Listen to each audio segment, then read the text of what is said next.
communities. We thank you for those who are here tonight to make Whidbey Island and our community a better place to live. We ask that you would give them clarity, give them insight, give them a communal spirit in terms of what needs to be done. And in a free exchange of ideas, we ask you tonight, Lord, that good decisions will be made. We thank you again for your presence here among us, and we ask simply that good things will happen because of these good servants of yours gathering together. We pray this in the name of Jesus, our Savior. Amen. Thank you, Reverend. Everyone will now join me in the pledge of allegiance. To the flag of the United States of America and to the republic for which it stands, one nation, under God, indivisible, with liberty and justice for all.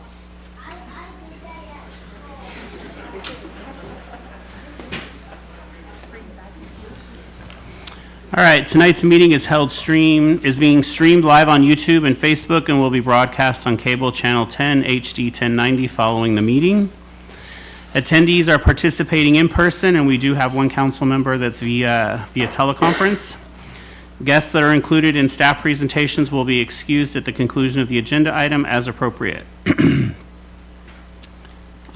Looking around the room, it looks like everyone is present, including Councilmember Wiesner, who's participating virtually. So all members are present and accounted for. No one is asked to be excused. We'll move on to are there any suggested changes to the agenda? Hearing none, the agenda is approved as presented.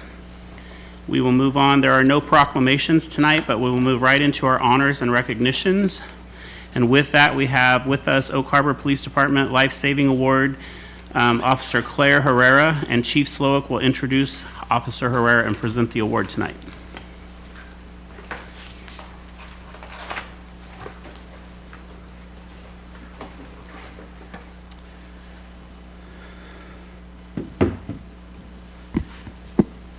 Good evening, Mayor and City Council. And if I could get Officer Herrera to please come up here, and if I can get all the Oak Harbor police officers to come on in and out of the hallway.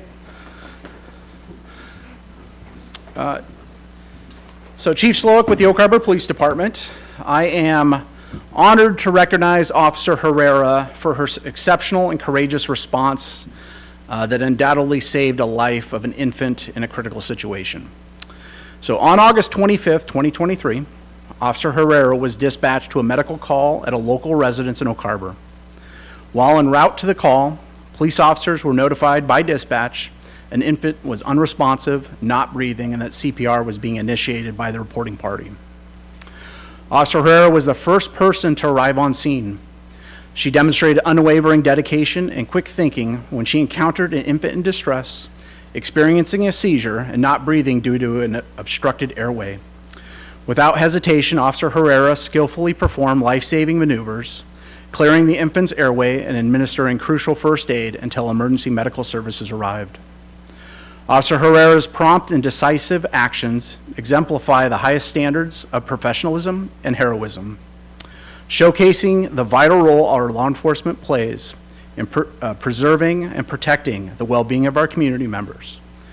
Officer Herrera's commitment to the safety and welfare of others reflects not only her training, but also her genuine compassion for our Oak Harbor community. Officer Herrera's quick response and effective intervention during this incident are a testament to the dedication and bravery that define our police force. The Life Saving Award is conferred upon any member of the department whose actions directly contribute to saving or significantly prolonging human life. In the above incident, Officer Herrera provided patient care that was directly responsible for saving this patient's life. And she's awarded our Life Saving Award for the police department, which comes with a plaque. And then also, she receives a commendation pin. So, pin this on here.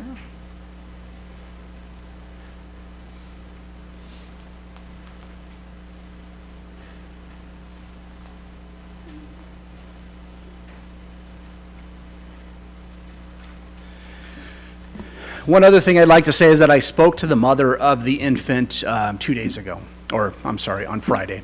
And She was very grateful for the response of Officer Herrera. Officer Herrera, much like the rest of our police force, are out patrolling 24 hours a day.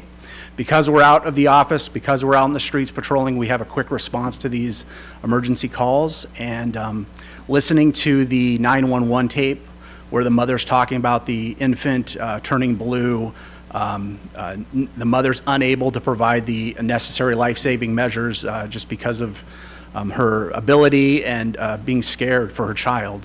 It really is the dedication and that response that Officer Herrera has saved this child's life. So just want to recognize Officer Herrera.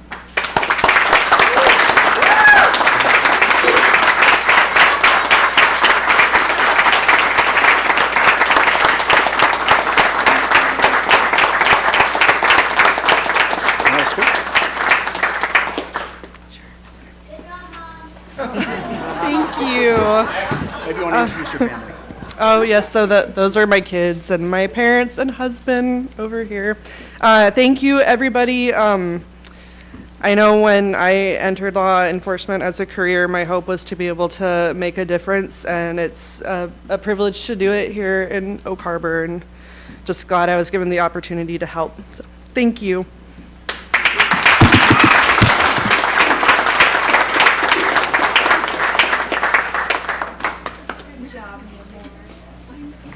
Congratulations again, Officer Herrera. That was very nice. All right, moving right along to now our community presentations. We will begin with Oak Harbor Main Street Association Annual Report, reported on by Main Street Executive Director Margaret Livermore.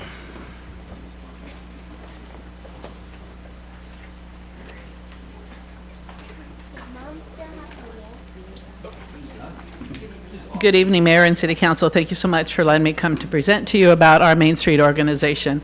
I know you all are very familiar, and I'm very pleased with the support the city has given us, including the police station and the fire station and Public Works and everybody else. It's a whole community event that makes us successful. Okay, I have to figure out how to do these. Okay. Just a little history about us. We were incorporated in 2014. We received our 501c3 status in 2015, and we became a Main Street community in 2016. There are 38. They allowed one more community to come in this year, so we have 38 Main Street communities in the state of Washington, and over the United States there's 1,600 communities. So it's a real important nonprofit organization because we help transform historic downtowns, make them vital, and bring them back to life again. And so our mission is to create a vibrant historic waterfront community, and we hope we're working well toward that event. And every day we're out there trying to make things work better and look better. This kind of soft slide, but our board of directors we have many different people in different walks of life. Greg Lanza, who is here tonight, he is with Wildwood Farms. He's our interim board president. James Morrow, who is he's with Pool Park and Rec Commissioner, and he also is on the Chamber Board. Melissa McCumber, who's a retired banker. Catherine Munoz, who owns Tipsy Jellyfish. Aaron Cook is with Cook Wealth Management. Chrissy Jensen, you all probably know. She's the owner of Purple Moon and also a real estate agent. Steve McCaslin from the city here is on our board. Heather Carter is also owner of Wildwood Bed and Breakfast. Natalie Covington is one of our newest members, and she is a co-owner of the Mad Batter Bakehouse downtown, which I'm sure everybody puts on weight eating there. And we are a staff of 2. I'm the executive director. I've been in the position for going on 4 years now. I will be retiring at the end of the year. And Teresa Besaw is our marketing coordinator, and she's 3/4 time. Our district runs from City Beach Street to Midway, from Barrington to Bay Shore. It's a large district, and we just follow, it's a CBD outline of the district. We have 100 businesses in our district, quite a mix of businesses. We have 19 drink specialty food. We have 2 antiques. We have 3 jewelry 3 galleries and jewelry stores. We have 3 apparel stores. We have 29 professional and community businesses and 5 sports-related businesses. We have 16 gift and specialty shops and a bookstore. We have a church, a few churches, and we have some beauty, health and beauty salons. It's a great mix of businesses. We're so excited because this year we were able to bring more retail down to Pioneer Way. A couple of our large salons decided they wanted to buy buildings or redo buildings, and they moved off of our street. So we were able to work with our building owners in order to bring Pacific Northwest Vibes and Terra Vin to our street. And also a new business would be Leaf and Vine, did I say it right? Totally forgot. But anyhow, those are really cool new businesses that are showing up on our retail stretch of street, and I think it really helps to bring people downtown. Main Street is run on 4 different, it's a 4-point approach. We have 4 different committees, outreach, design, promotion, and economic vitality, all which are very important, all which intermingle and make the organization work well. Outreach is in charge of volunteers, public relations, fundraising, sponsorships, and a membership program. As far as volunteers go, we get them from all over the city. We have students from the high school that come and help when we do our spring clean. We have a lot of community volunteers that come and help us out, and civic groups, kind of like the Garden Club and other groups. Last year, we had 140 volunteers giving 345 hours of service, which equates to about $11,000 in service hours.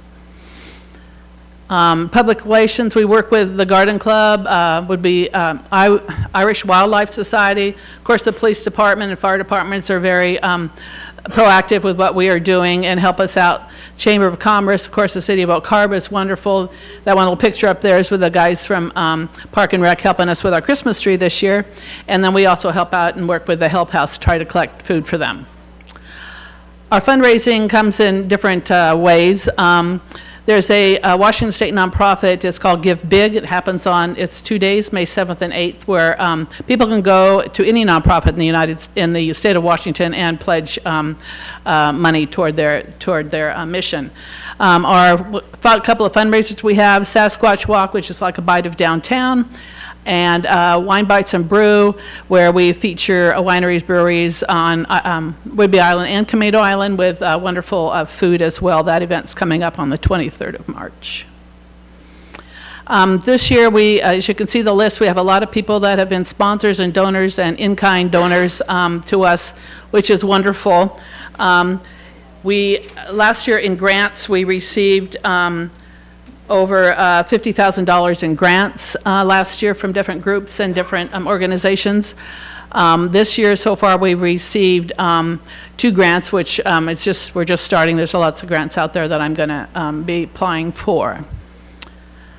The biggest amount of money that we bring in is through our Main Street Tax Credit Incentive Program, and Washington State is unusual this way because it's the only state in the United States whereby a business can self-direct their B&O tax.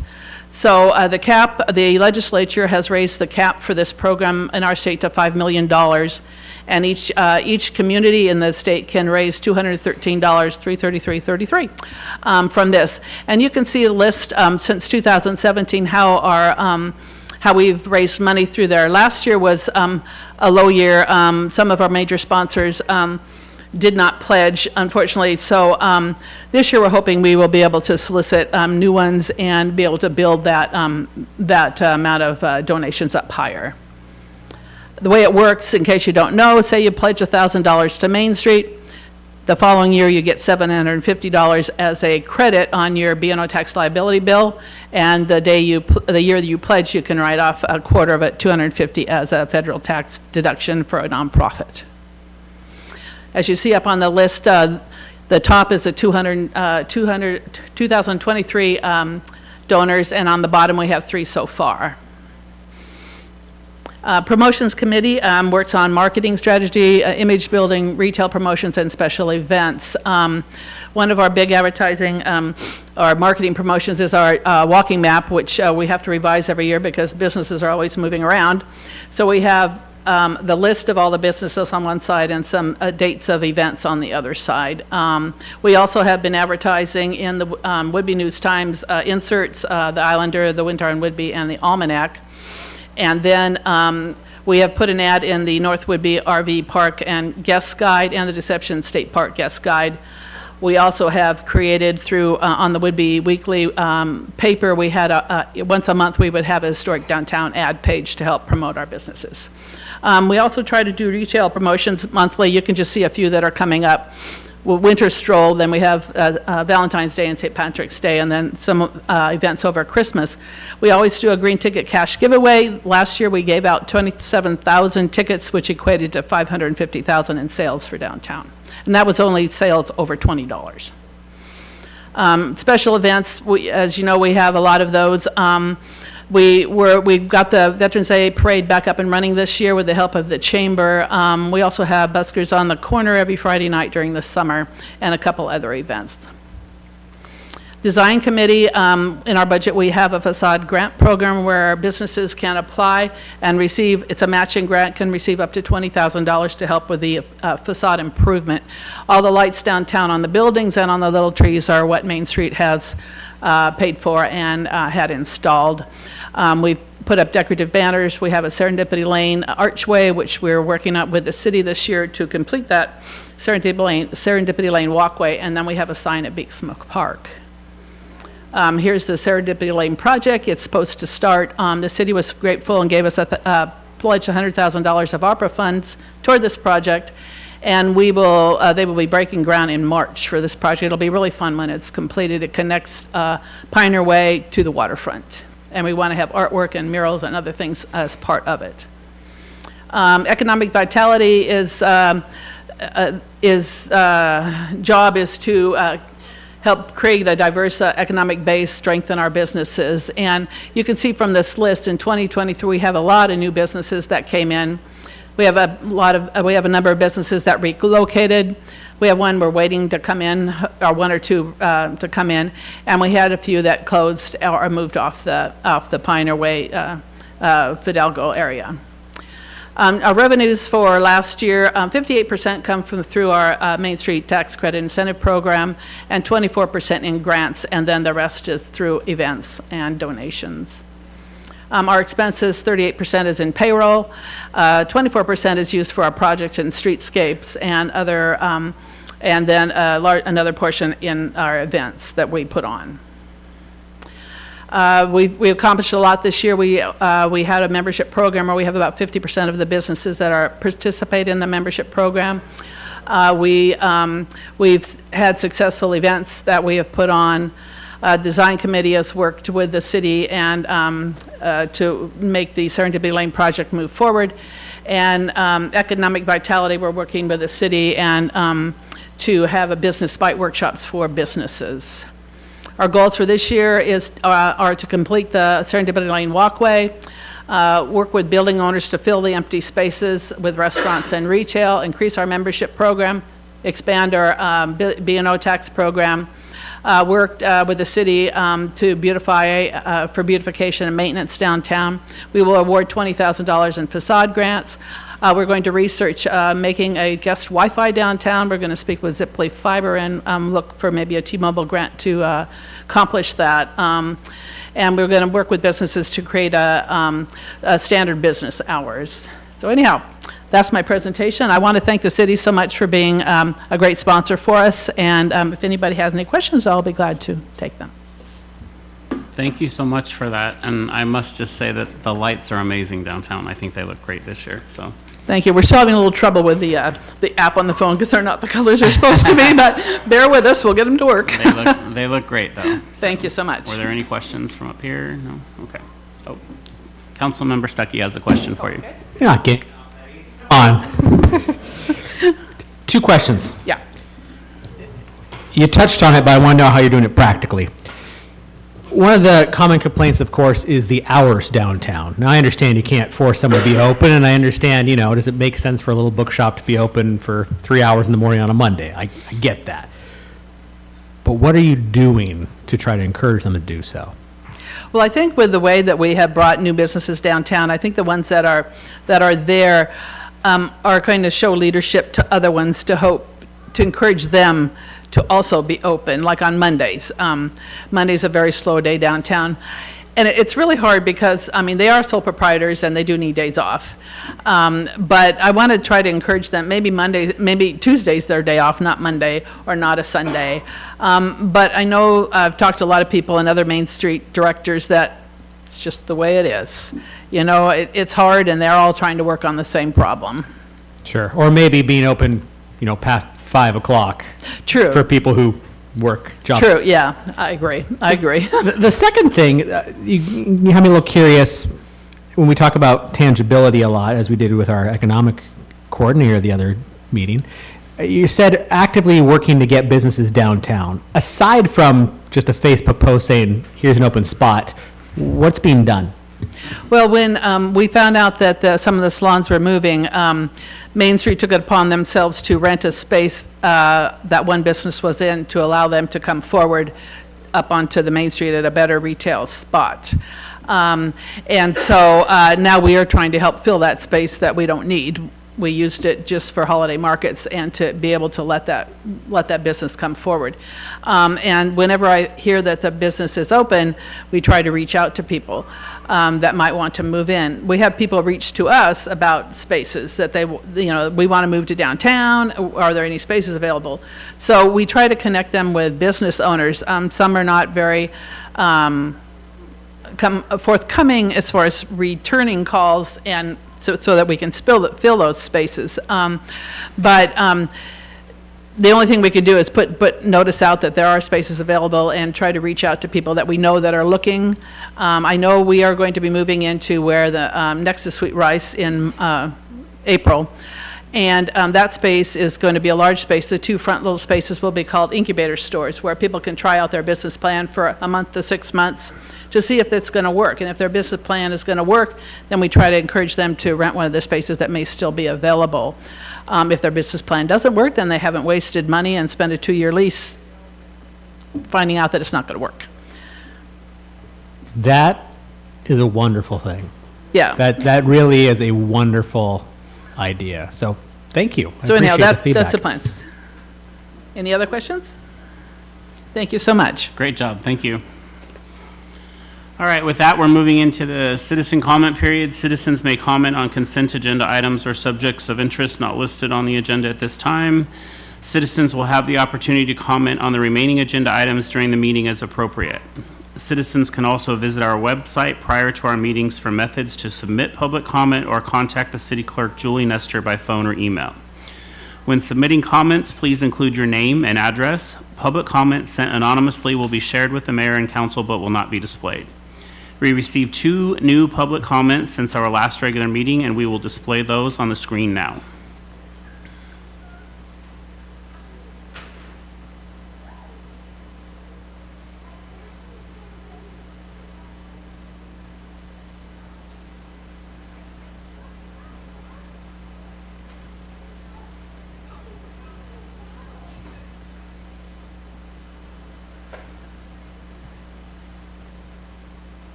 right, thank you, Julie. And with that, we had anyone sign up to make public comment that's here with us today? Yes, thank you, Mayor.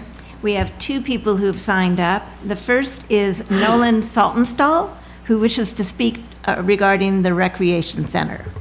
All right. Hello.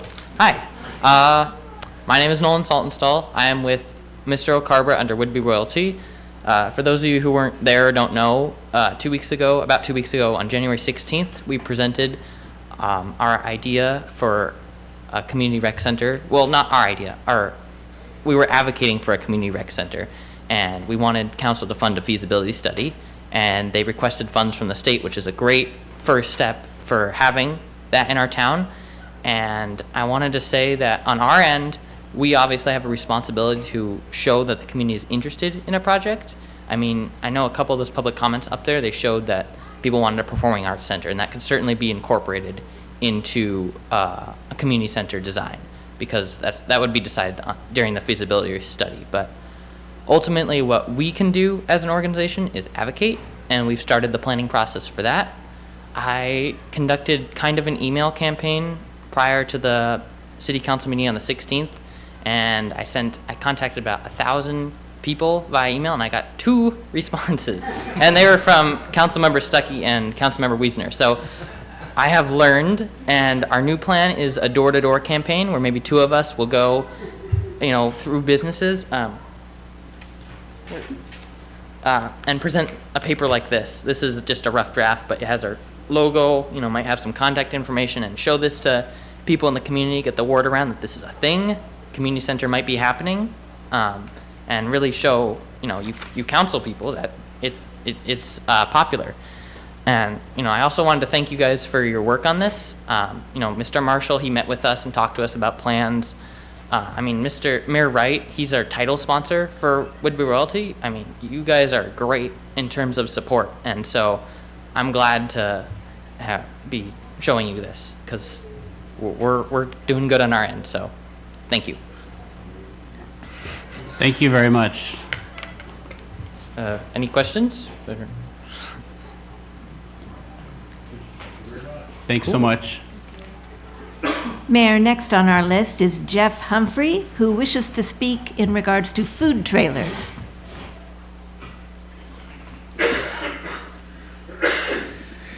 Hello, Mr. Mayor and City Council members. Thank you for your service to our community. You have honorably and are honorably serving our community, and for that, thank you. I truly mean that. I'm a local business owner who started my business 12 years ago in the bedroom of my house, believe it or not. My wife would go to work, I'd pull my equipment out to the living room, I'd do my work, and then before she came home, I'd clean the house, well, you know what I mean, and I'd put the stuff back in the bedroom. And since then, I now own a commercial piece of real estate on Midway. I own a company, and we've expanded. We have several employees, and the business has done very well. It started as a small business, and I had a dream to provide excellent service to our community. My daughter, who is here, and her husband, who has to work in Bellingham and he wasn't able to make it tonight, they also have a dream to start their own business, a food trailer, a food truck, which will serve all the hungry people of Oak Harbor. I don't know if any of you have ever been hungry before. Yes, but it's going to be amazing food. But as we've looked into the possibility of their dream becoming a reality, we're finding roadblocks to their venture and to their success. And I'd like to ask each of you as to why food trucks, food trailers are not allowed on a daily basis to run as a business within the city limits of Oak Harbor. They are allowed in the county and other communities around the state of Washington. Cities and communities do have food trailers and food trucks. There's 5 things to consider when you're looking at this. There's 4 things. Excellent food for hungry people. Income for owners and employees, more food choices in our community, and what's important to you, more tax revenue to the community. So how can we begin as just common citizens, business people, how can we begin the process of you looking into and helping you look into what is the roadblocks, what's stopping food trucks in becoming part of our community? Love to tell you about the business, but I'm not here to sell business. I'm here to try to change some policies. Great, thank you. Are there any questions or comments from council? Yes, sir, Mr. Stuckey. Councilmember Stuckey. Maybe out of line here. Is David Cool here?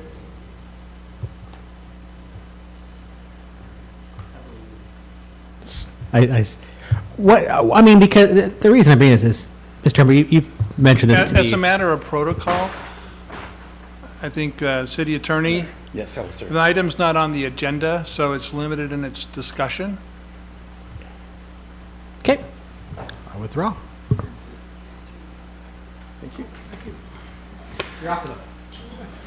So we'll have to address it in another part as the formal protocol goes. So we can address questions at that time with other members of city staff, so. Okay. So But we appreciate your presentation, and we have notes, we've taken notes, and we take that under advisement, and we will take that forward. Okay. Yes. Thank you for your time. All right. Are there any other public comments at this time from anyone that's in the audience that wishes to speak on anything?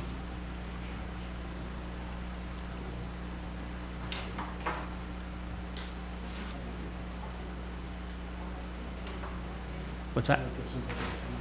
You want to make a, okay, yeah.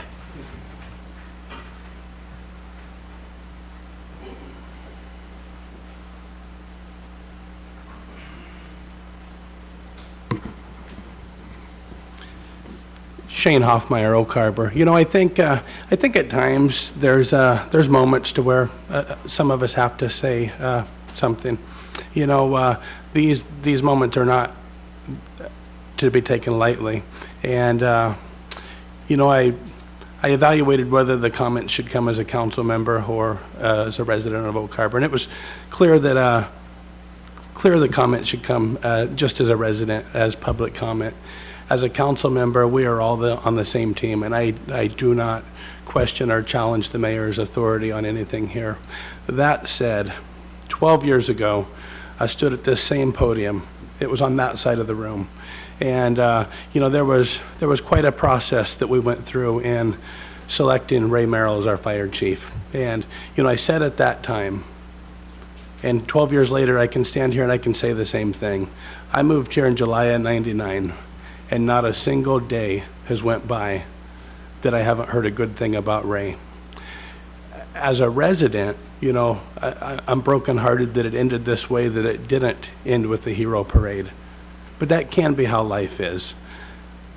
But as I sit here and decided whether I was going to give comment or not, what pushed me to that point was, you know, about a month ago when we were confirming Chief Slowick to be the police chief, there were a couple of I guess we'll call them grenades. There was a couple of grenades that were tossed at Captain Slowick at the time, now Chief.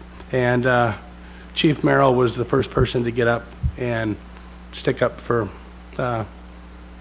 Tony's character. And I want to take this moment as a resident to say Oak Harbor loves Ray Merrill, and we are very fortunate for the time he gave us. And I think every single one of us agree that putting the fire department first and moving forward is number one on our agenda. So thank you for this time. Thank you for your comments. Are there any other comments, public comments at this time that anyone wishes to give? All right, hearing no one else who wishes to speak at this time, we'll close public comment and we'll move on to the consent agenda. We will now move to the consent agenda. Staff has presented the listed consent agenda items, all of which were included in the meeting packet. Are there any objections or changes to the consent agenda as it was presented? All right, hearing none, the consent agenda is approved as presented, and we'll move on to mayor's comments. Wow, I have a lot of them again. So here we go. Bear with me, guys. Island County open houses. Island County is hosting 3 more open houses in February for their comprehensive plan update. See their website at www.islandcounty2045.com to learn more about the open house dates and view the comp plan engagement website. Boards and commissions. We have a number of volunteer positions to fill on the Parks and Recreation Board, Marina Advisory Board, Historic Preservation Board, and the Civil Service Board. Also, the Salary Commissions Board. See the city's website to apply. We're now hiring the city. The city has many openings for employment in several areas. See our website for a complete listing and how to apply. Mayor's first 100 days in office report. This is an update. Obviously, it hasn't been 100 days yet, but we're working on it. I am continuing my meetings with city departments, greeting legislators, and looking forward to an upcoming tour with Island County Commissioner Jill Johnson and to the Association of Washington Cities Action Days in Olympia. I especially enjoyed the State of the Schools event on January 24th that featured administrative updates and a number of wonderful presentations and performances by students. Members of City Council, City Administrator Oborn, and Executive Services Administrator Combs also attended. Oak Harbor High School students excel. The Oak Harbor High School girls Wildcat Wrestling team captured the conference championship. Congratulations. The boys swim team placed 4th in the Northwest Conference. The Oak Harbor High School Drama Club competed in the Thespian Excellence Awards competition. This year, 15 students competed in 24 events and 4 students qualified to enter the International Thespian Festival in June in Bloomington, Indiana. Superior and excellent entries will be honored at the State Festival at Central Washington University in March. Additionally, this week I nominated Oak Harbor High School student applicant Ashley Roundy for the 2024 Association of Washington Cities Quality Community Scholarship Program Award. Congratulations to you, Ashley, on your hard work and your achievement. Upcoming City Council retreat. We have an upcoming City Council retreat that will be held. It's a special meeting for a council retreat on February 12th from 8:15 to 4 p.m. at the Whidbey Island campus of Skagit Valley College. City leadership staff and I will also be in attendance. The meeting will be filmed for later publication. Public comment will not be taken during the meeting. Those are my announcements, and with that, I will move on to council comments. Anyone have anything for the good of the order tonight? Wow, okay. Hearing no comments. Mayor? Yes. Councilmember Wiesner has his hand raised. Oh, I'm sorry. Sorry, Councilmember Wiesner, go ahead. No problem. Thank you, Mayor. Sorry to take away your thrill of no comments tonight. I just wanted to go ahead and address the food truck issue and ask staff to bring to council at the earliest convenience so that we can work on this towards the summer months, a presentation regarding what are the current rules involving food trucks in the city, what are the bullet points. I think it's time for us to be looking at updating those regulations. We're seeing even in the county these days food trucks operating, in different areas, and they are an incubator, I think, and in fact, ideally, I'd like to see us create some, dedicated spaces for food trucks in our downtown core, which I do think will grow into larger businesses in our community as they move forward. So, if we could get that on the agenda and we can all get fresh on what those regulations are and rules are, and then maybe we can have a good discussion about what direction council would like to go in and possibly modifying those. Thank you, Councilmember Wiesner. Yes, I agree. So, all right, anything else for the good of the order from anyone? All right, and with that, I will now move on to public hearings and meetings. We have 2 public hearing items this evening. The first being ordinance number 1991, Conditional Use Permit Ownership Code Amendment, Oak Harbor Municipal Code, Chapter 19.67. And presenting tonight on this item will be Mr. Ray Lindenberg. Thank you, Mr. Mayor and members of the City Council. I apologize. I'm feeling a little bit under the weather today, so I'm trying to keep whatever it is away from everybody. Next time, I promise I will be up there in the room with you. I'm going to give you a very brief kind of description. We've already talked about this a few times, both at Planning Commission and at the City Council level, what it is that we're proposing to do here. So I'm going to share my screen real quick and run through a quick presentation on that. So what we have today is the CUP Ownership Code Amendment, is what we're calling it. And essentially what we're looking at doing is changing some minor language within the code, 1967, specifically in 040 under general conditions. Essentially what that code says now is that conditional use permits cannot be translated or transferred to a new owner. Anytime you have a new ownership situation, whether that's a property that has a conditional use or a business that is running under a conditional use, you have to go through the process of getting a new conditional use permit each time that ownership transfers. And we found that that is not only a little bit onerous for the potential owners, but it is also kind of an outlier with regards to other cities that are similar in size to the city of Oak Harbor. So we're proposing to remove that restriction and change the code a little bit to allow for that. So I mentioned that Oak Harbor is an outlier.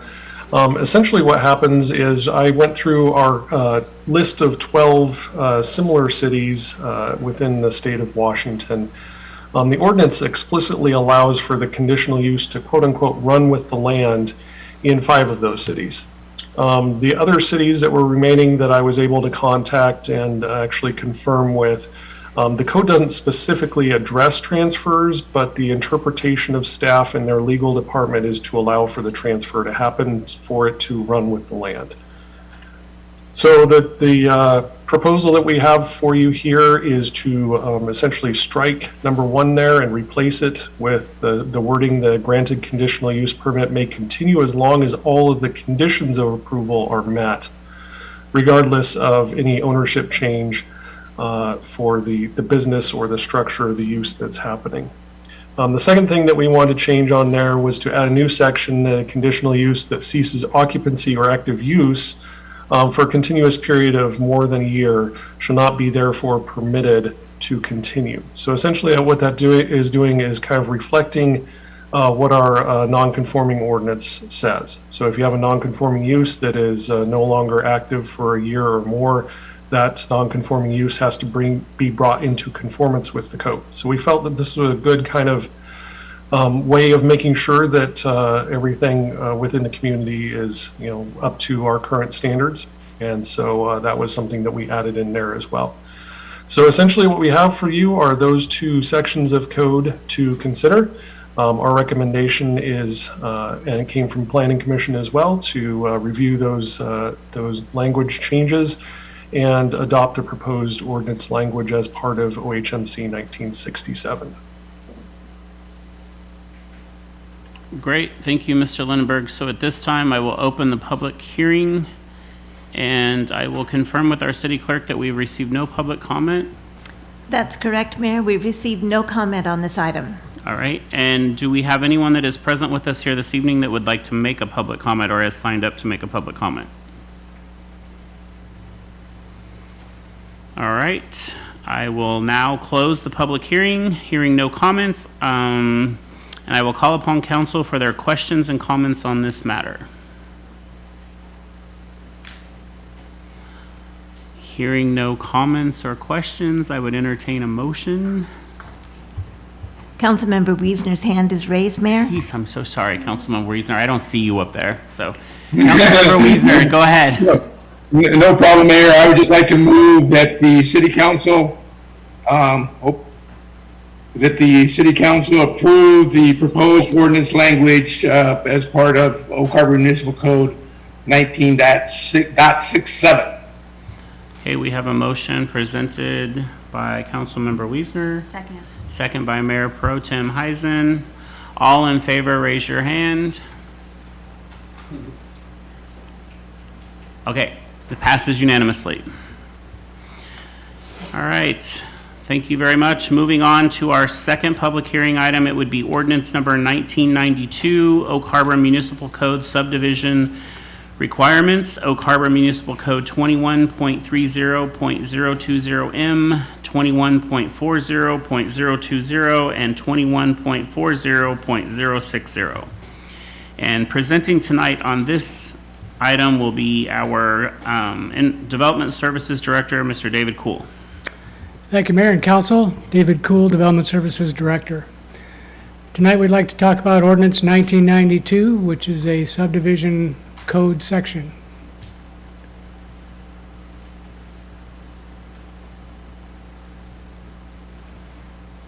in just a minute.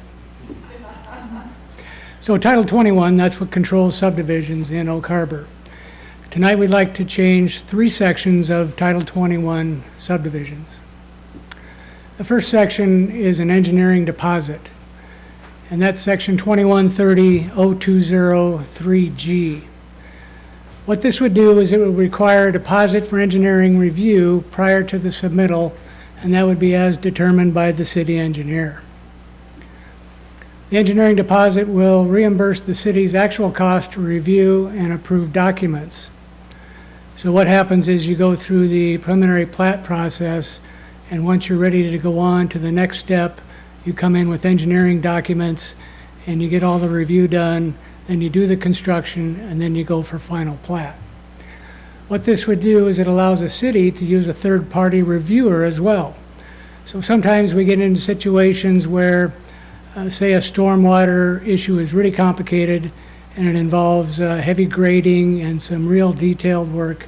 Sometimes we like to farm that out to a third party who has the expertise that we might not have. This plan review deposit will also apply to the balance due. So when it's calculated at the very end of the process, we figure out how much has been spent, how much deposit we have. We'll refund the money if they haven't spent the full amount of the deposit. If they've spent over, then we'll collect the additional funds. Next step for this deposit process. If this text amendment is approved, another step's going to be needed. The fee schedule will need to be updated, and a deposit amount will be established in the fee schedule a little later. Second change to the subdivision ordinance tonight. The current code requires a final subdivision plat to be submitted to the city within 5 years of the preliminary plat approval. That's fairly standard language around the state. In addition, the subdivider must receive approval of the construction and installation of all improvements, or the subdivider must submit an approved performance bond. So that's at the 5-year mark. This new code will allow a subdivider to extend the approval of the preliminary subdivision. The current code allows a 1-year extension, and this current code change will allow us to go to 2 years. What we saw during the last recession was the state required various local agencies to extend it to 7 years. And so since that time, it's gone back to our regular 1-year extension. We felt it's appropriate to go ahead and just make sure it's 7 years all the time. The third change we're proposing tonight is to go to a digital version of our plat. The current code requires a Mylar of the final subdivision plat, and it's to be produced by the subdivider and recorded at the county auditor's office. The Mylars are those 24 by 36-inch drawings. It's been around a long time, and the proposed code will require a digital version instead. We're currently processing all of our subdivisions with a digital format anyway. This change will provide better customer service opportunities for everyone involved, both the vendors as well as the city staff. This is the proposed language change to 2130.0203G. You can see the new language is underlined, as typical in a strikeout underlined format. This is the same language that's in your attached ordinance that's in your document. Second code change to 2140.020 subsection 2 is where we take it from 1 year to 2 years. 2140.060.2 is where we're also going to a digital version. Now there's another section of the code we'll talk about next, which also has a electronic version requirement in it. So this is all new language changes. We're trying to improve our processes, better for our customers, better for the staff, and we think that this is a win-win. If this text amendment is approved, the fee schedule will be updated with an appropriate deposit, and that will be established by the city engineer. This is our recommended motion, and we're available for any questions you may have. Thank you, Mr. Cool. At this time, I will open the public hearing, and confirming with our city clerk, Ms. Julie Nestor, have we received any public comments or anyone signed up to make any public comments? No, Mayor, we've received no comments and have no one that has signed up to comment this evening. All right, so one last chance out there. Is there anyone out there that would like to make a public comment on this matter before we continue? All right, with that, we will close the public hearing, hearing no comments, and then I will call upon council for questions and comments that they have of Mr. Cool on this matter. Councilmember Stuckey. Two questions. One, I see this was brought before the Planning Commission on January 23rd. Did they have any thoughts? I can follow up. Go ahead. Oh, I thought you were saying something. To follow up on what the Planning Commission asked, Commissioner Plumley had a question on the what the deposit, how it would work with a refund of a deposit that included a credit card fee. And so a good question from someone who's been in retail. People are used to doing that. With the research, I found that we do not charge a credit card fee here in the city. I found that there are no plans to do so. Back when they created the ability to go to credit cards quite a long time ago, what they said was they were using checks and other typical devices of those days. It took a lot of staff time to process checks, and they felt, well, geez, this is going to be real time savings for the city and the staff, so let's not charge a credit card fee, and that's what they decided at that time in the ordinance. And so, circling with staff, they all feel like the current code works just fine, not charging a credit card fee. The other question the Planning Commission had was, will we be able to track the deposit?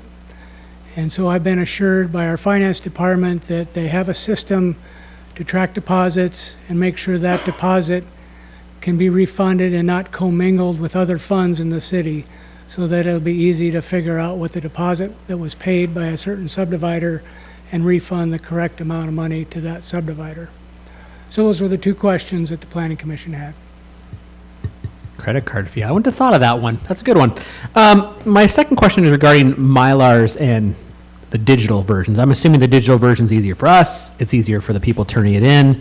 Is there any disadvantage to still allowing those who want to do Mylar to do so? Because this says digital only, like no more Mylars. So is there any disadvantage to still allowing those few who may want to do it the old school way to still do so?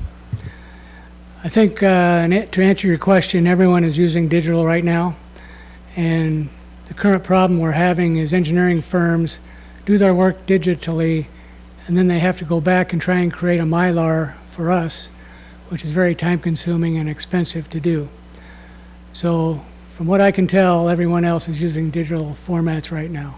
So you don't anticipate anyone trying to do a Mylar? I mean, obviously everyone wants to prefer to do it digitally, but there's no Mylars that are being turned in or anything like that in the future that you anticipate?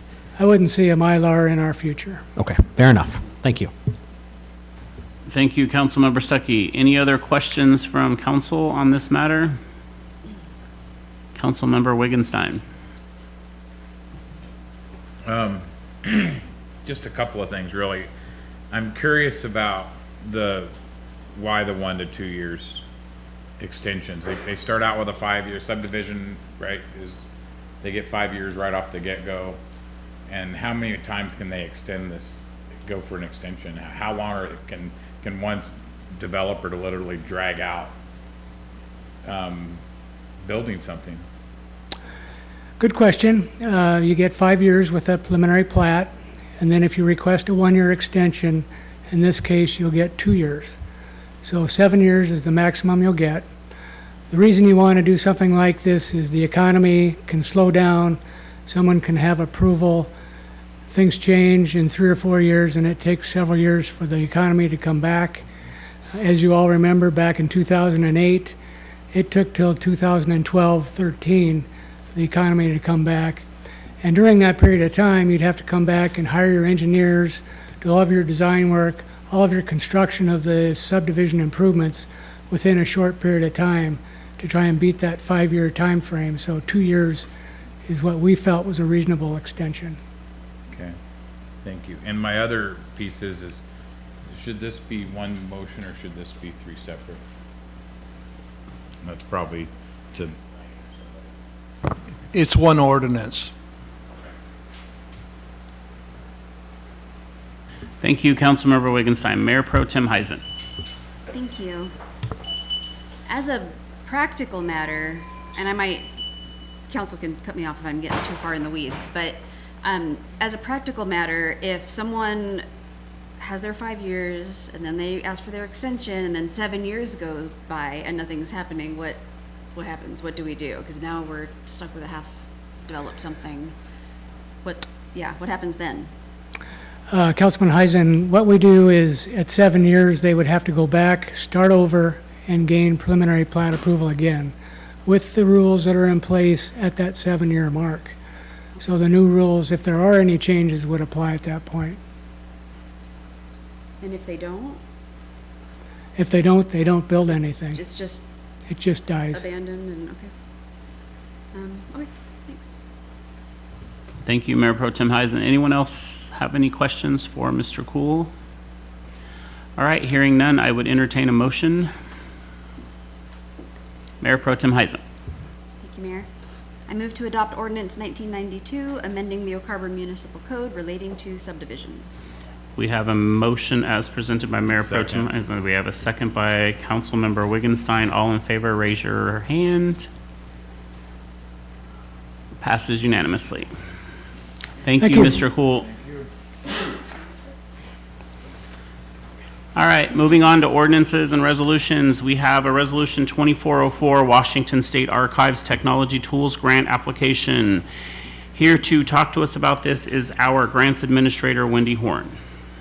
Good evening, Mayor and council members. I'm Wendy Horn, the grants administrator, and I'm joined today with Elena Lake, who is our public records officer, and we're going to be talking about the Washington State Archive Grant. So the Washington State Archives provides technical and financial assistance to local governments. In 2022, we applied for and received the Organizing the Records Room grant, you might remember. And what that did was provided us with enough funding to increase Elena's time from 25 hours a week to 40 hours a week for about 9 months. And that equated to about 400 extra hours of her dispositioning records. And that equaled about 26 feet of records that were dispositioned. She also developed an online record retention training for employees, and we also ended up purchasing some archive boxes and new shelving. In 2023, we went ahead and we applied for the next grant, which was a tech grant to purchase software. And it was very high demand. We were not successful last year, but they did state that we had a strong application and that we definitely should apply again. So I'm going to let Elena talk a little bit about what she's been doing in the meantime. Thank you, Wendy. I'm Elena, again, the Public Records Officer. And I'm very grateful to have been able to serve as the Public Records Officer, and I'm heading up the RIM Committee, which is the Records Information Management Team, or Committee. And so we've had a few meetings. We have a meeting this week. What we do is basically talk a little bit about retention, records retention. We have an assignment each week. This week we're having both city attorneys meet with us as a special kind of appearance virtually. And then we're going to kind of just address how to deal with records. Each department has 2 members. One has to attend each meeting, and we're just basically there to serve the city and see how to best address with the backlog of records first, and then most efficiently go forward from there. Our goal is to not only kind of hopefully long-term get the deteriorating records scanned in so that they are able to be assessed and accessible to the public as well as our staff, but also make some more office space for everyone. So that's the goal, and I think having this grant will help to, let us do that with scanning and having some software to put it in place so that we can all use it. So thank you so much. I'm going to turn it back over to Wendy now. Thank you. Right, so our request this year is essentially the same as it was last year. We're looking to purchase Laserfish licensing and a couple of dedicated scanners for this project, or just for the city. And what it's going to do is as Elena mentioned, it's going to organize records in a searchable database. It's going to end the duplicate copies that are all over the city. It reduces paper in the valuable office spaces. It is compatible with our other programs. It's been proven effective at other cities. And of course, they've already vetted it last year, and they know that it's a good product. And the really good news is it's the same pricing as it was last year. So our next steps are to apply for the grant. The grant opens February 1st. It closes March 1st. The total project cost is $37,000. The max request is $30,000. So we'll be covering the additional $7,000 through our tech fund. And we are requesting approval by the council to apply for this grant. So there is your recommended action. And we're happy to answer any questions you might have. Thank you both very much. I'll just confirm that we've received no public comments. That's correct, Mayor. No comments have been received on this item. Okay, and before I turn it over to council, just to offer one last time for anyone that's with us here this evening, is there anyone that's with us that would like to make a public comment on this issue? All right, hearing none, I will turn it over to council with questions. Yes, Councilmember Hoffmeyer. Yeah, I think this is a great thing. I'm happy to see staff still continuing ahead with it. Was this grant didn't have any matching fund requirement? No, there's no matching. Okay, I didn't think there was. No. Okay.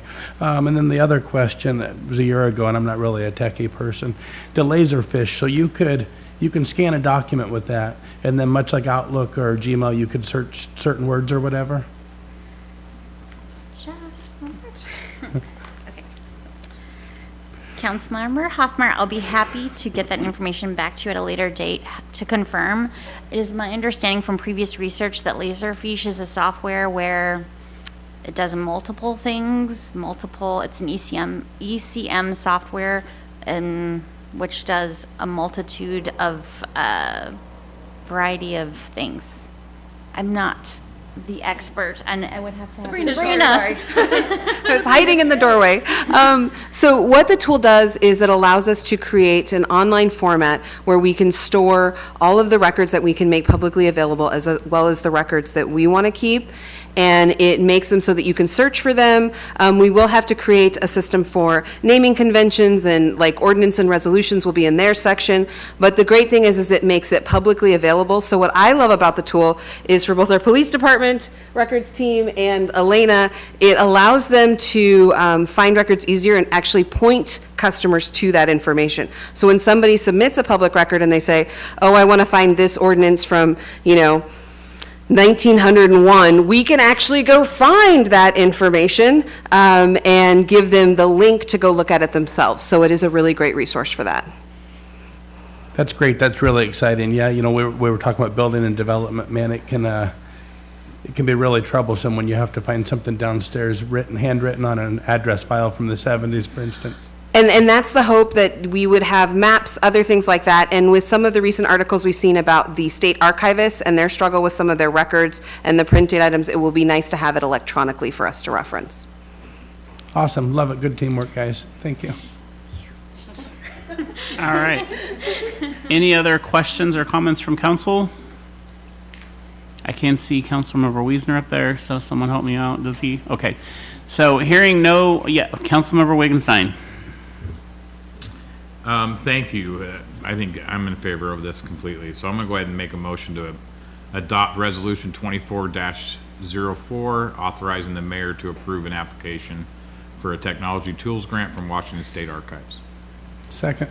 We have a motion presented by Councilmember Wittgenstein, seconded by Councilmember Hoffmeyer. All those in favor, raise your hand. Councilmember Wiesner? Okay, it looks like it passes unanimously. So thank you very much, ladies. Congratulations. All right, so now we're going to move on to contract and agreements.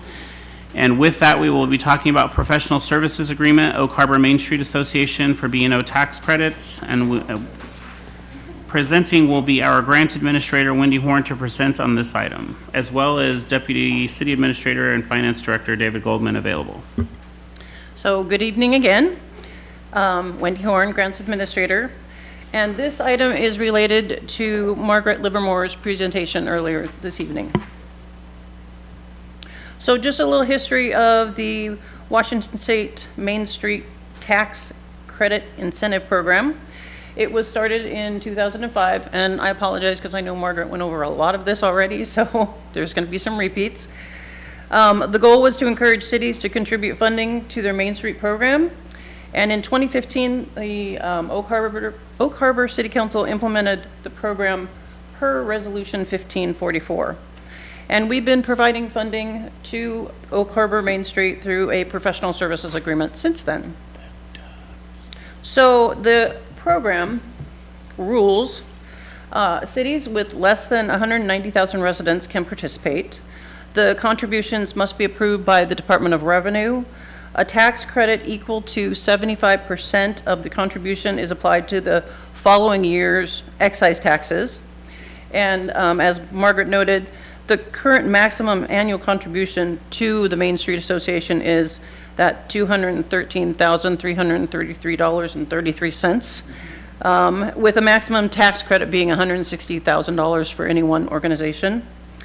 The program has a statewide cap of $5 million, as she mentioned, and that is evenly divided between the number of Main Street associations in the state.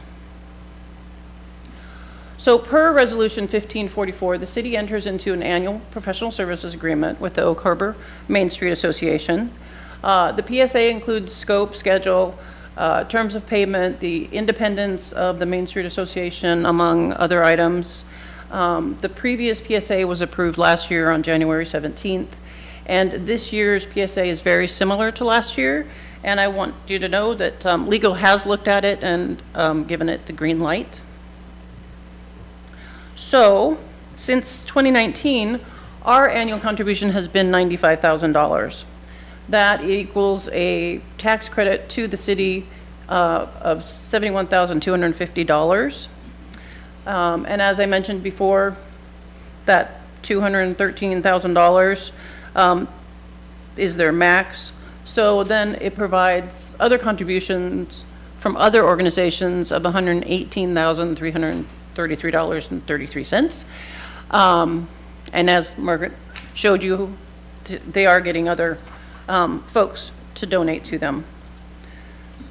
And with that, here is your motion to approve. I'd be happy to answer any questions. All right. I would like to just first confirm that we've received no public comments on this matter.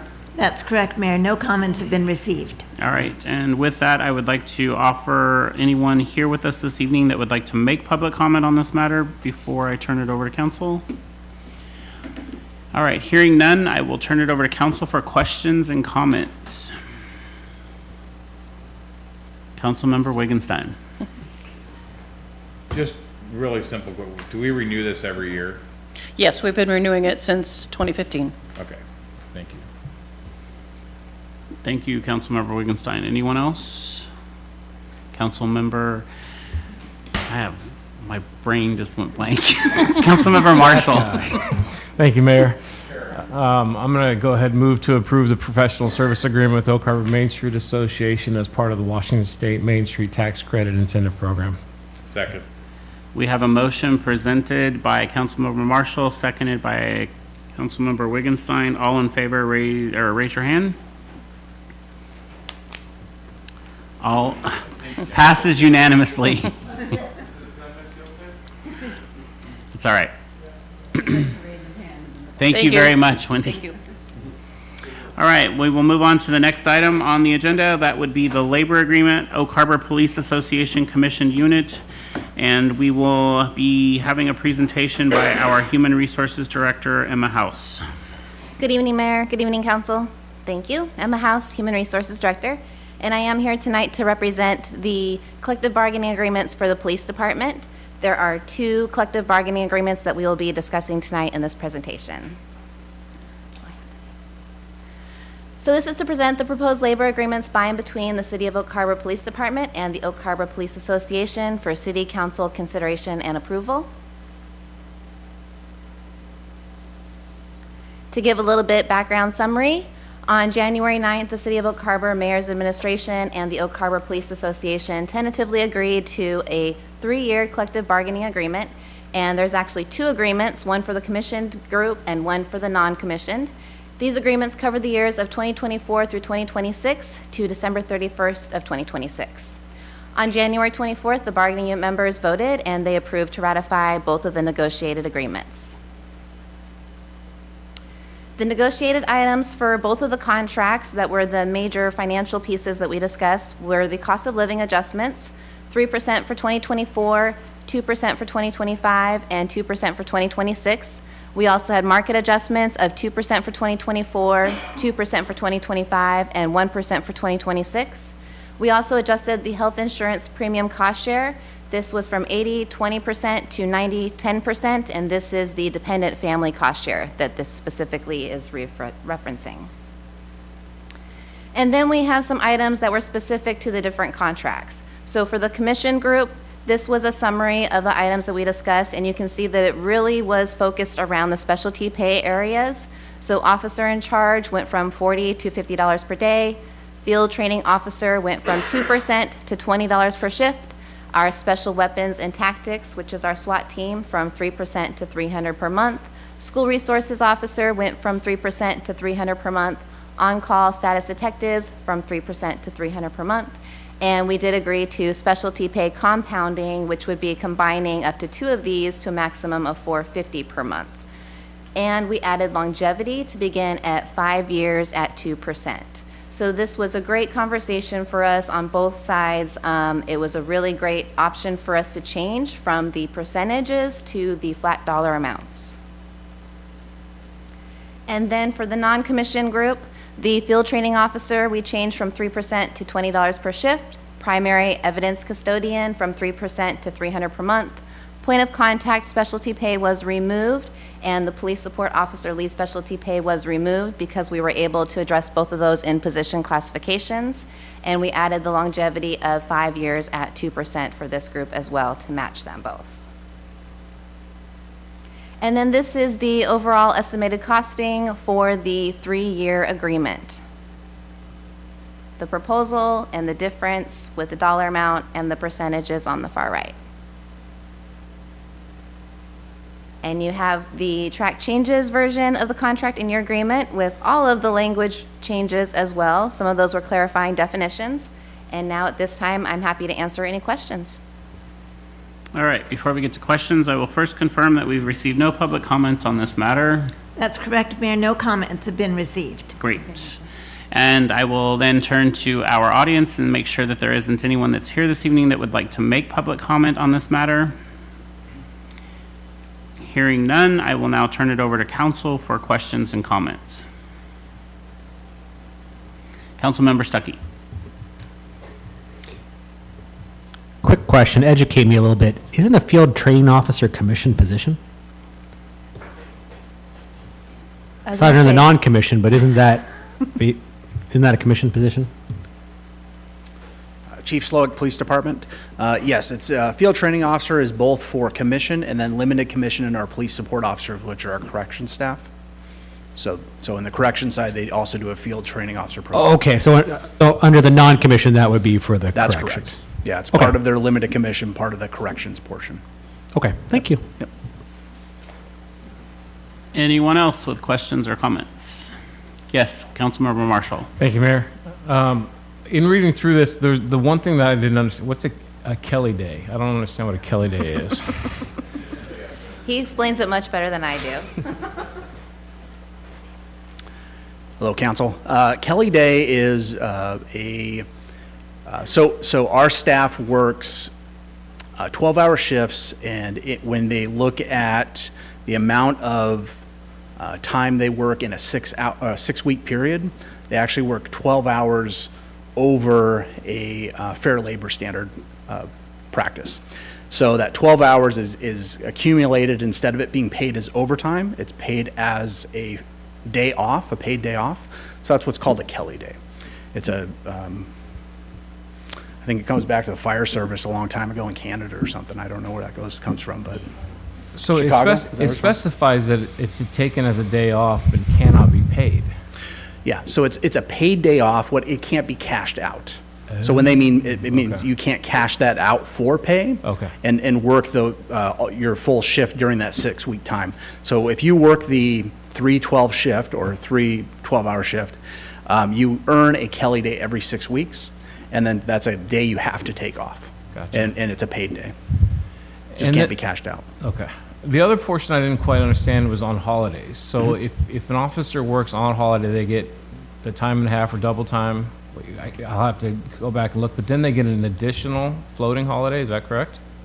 So, no. So if you work on a holiday, then you actually get double pay. So you get your straight pay, and then you get holiday pay, which is at straight rate of pay as well. If you don't work the holiday, then you earn a floating holiday that can be taken as a paid day off at a later time in that year. Yeah. You can't earn both. Though they are getting paid for that day off already, though, right? So they're getting paid to take the holiday, and then they get an additional floating holiday? No. So so they don't earn a floating holiday if they work the day. So if they work the day, they get their regular pay plus holiday pay. Correct. If they don't work the day, it's their normal day off. They just earn, because it's paid holidays, they earn a paid floating holiday that they can take off at a later time during that year. That's a paid day off. So it means they earn pay for that day. They just get to take it off that day. Make sense?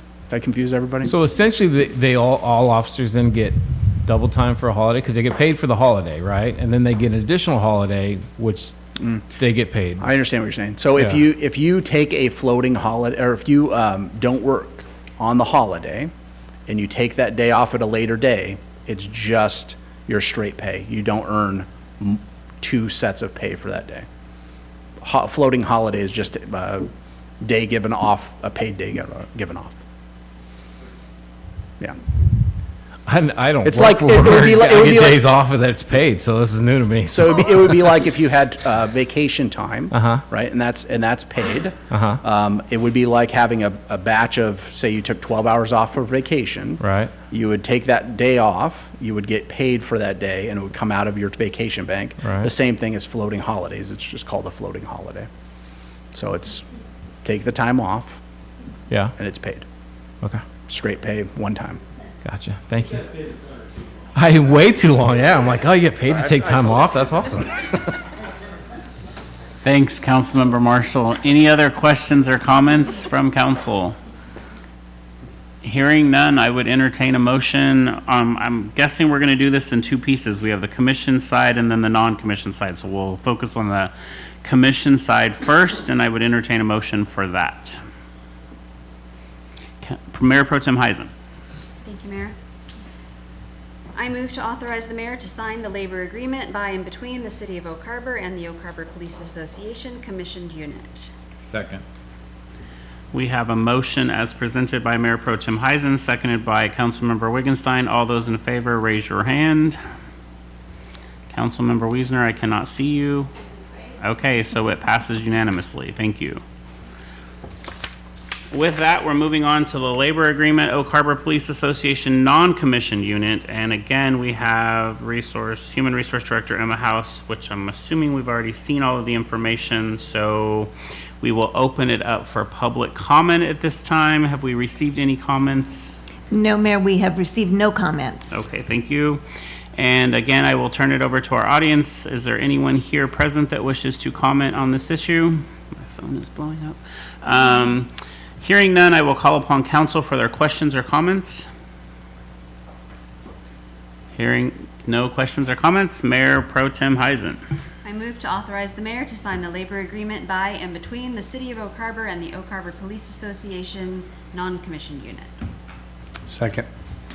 We have a motion as presented by Mayor Pro Tem Heisen, seconded by Councilmember Hoffmeyer. All those in favor, raise your hand. And it passes unanimously. Thank you very much. Thank you, Emma, for your presentation. Thank you, Thank Chief you. Slowick, for the assistance. All right, with that, we are going to take a 5-minute break and then move into an executive session per RCW 4230-110-1B to consider the selection of a site or the acquisition of real estate by lease or purchase when public knowledge regarding such consideration would cause a likelihood of increased price. And per RCW 4230-110-1C to consider the minimum price at which real estate will be offered for sale or lease when public knowledge regarding such consideration would cause a likelihood of decreased price. The estimated duration of the executive session is 20 minutes. Action may or may not be taken upon return to the open session. Executive sessions are not open to the public. Julie and Tim will watch the time and will let you know when you are nearing the stated duration time. That was for me. Sorry, I'm reading that out loud. All right, so we're going to executive session.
The council has stated that they are going to extend the executive session for an additional 10 minutes to 7:56 PM.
The council has announced that they will extend the executive session an additional 5 minutes to 6:01 PM. Thank you. Oh, I'm sorry, 8:01 PM. Thank you.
All right, we have now come out of executive session. No action will be taken at this time regarding the matter discussed.